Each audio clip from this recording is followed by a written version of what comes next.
रणजित निंबाळकर यांच्या खून प्रकरणामध्ये गौतम काकडे यांचे वडील शहाजी काकडे यांचा जामीन अर्ज कोर्टामध्ये मांडण्यात आला होता। त्या जामीन अर्जावरती आज न्यायालयाने निकाल घोषित केला आहे। मित्रांनो, आपल्याला माहिती आहे की रणजित निंबाळकर सरांचा 27 जूनला खून झाला होता आणि त्याच्या दुसऱ्याच दिवशी या प्रकरणातील मुख्य आरोपी गौतम काकडे यांचे भाऊ गौरव काकडे आणि वडील शहाजी काकडे यांना पोलिसांनी अटक केली होती। रणजित निंबाळकर यांच्या पत्नी अंकिता निंबाळकर यांच्या बाजूने वकील राजेंद्र काळे यांनी ही केस हातात घेतलेली आहे। काल म्हणजेच 22 जुलैला वकील राजेंद्र काळे यांना माध्यमांनी काही प्रश्न विचारले। त्यामध्ये शहाजी काकडे यांना जामीन कधी होणार असा प्रश्न विचारण्यात आला। त्यावेळेस वकील राजेंद्र काळे म्हणाले, संपूर्ण महाराष्ट्रातील बैलगाडा शौकीनांमध्ये बारामती तालुक्यामध्ये जे गोळीबार प्रकरण झालं आणि त्या प्रकरणामध्ये निंबाळकर सरांचा अतिशय क्रूरपणे खून करण्यात आला, त्या खुनामधील आरोपी शहाजी काकडे हे एक मुख्य आरोपी होते।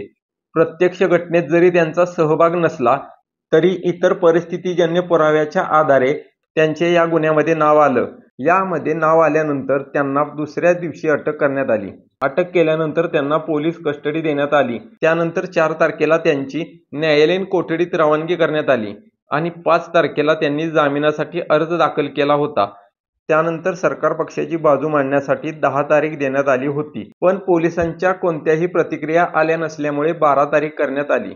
15 तारखेला दोन्ही बाजूंनी कोर्टामध्ये युक्तिवाद झाला।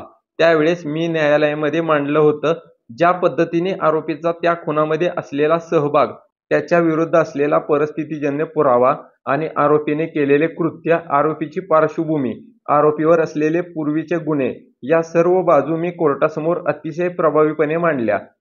त्यानंतर अंकिता निंबाळकर यांनी दिलेली फिर्याद, त्या फिर्यादीमध्ये दिलेली घटना आणि या आरोपीचा त्या गुन्ह्यामध्ये असलेला सहभाग, या सर्वांचे कनेक्शन कशा प्रकारे आहे हे दाखवून आरोपीची यापूर्वीची असलेली पार्श्वभूमी, प्रस्तुत आरोपीवर अगोदर दाखल असलेले वेगवेगळे गुन्हे आणि त्या गुन्ह्यामध्ये आरोपी जामिनावर मुक्त असून सुद्धा पुन्हा पुन्हा अशा प्रकारचे गुन्हेगारी कृत्य करत असेल तर अशा परिस्थितीमध्ये त्या आरोपीला जामीन मिळण्याचा नैतिक अधिकार नाही।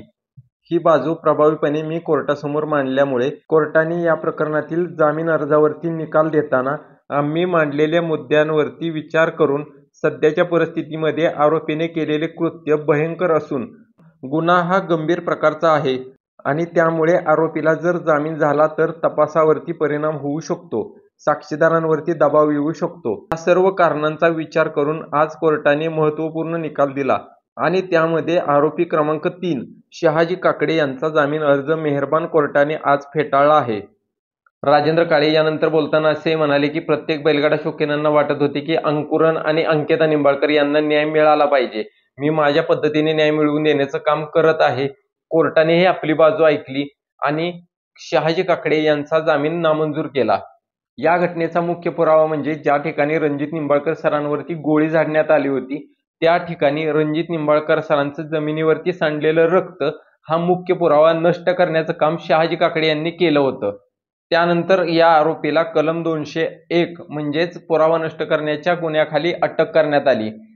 पोलिसांच्या कस्टडीत आल्यानंतर या आरोपीचे बाकी गुन्हे समोर आले, जसं की CCTVचा DVR लपवणे, असे अनेक पुरावे नष्ट करण्याचं काम या आरोपीने केलं होतं। शहाजी काकडे यांना जामीन मिळतो का याकडे संपूर्ण महाराष्ट्रातील बैलगाडा शौकीनांचे लक्ष लागले होते आणि हा निकाल रणजित निंबाळकर सरांच्या पत्नी अंकिता निंबाळकर यांच्या बाजूने लागला।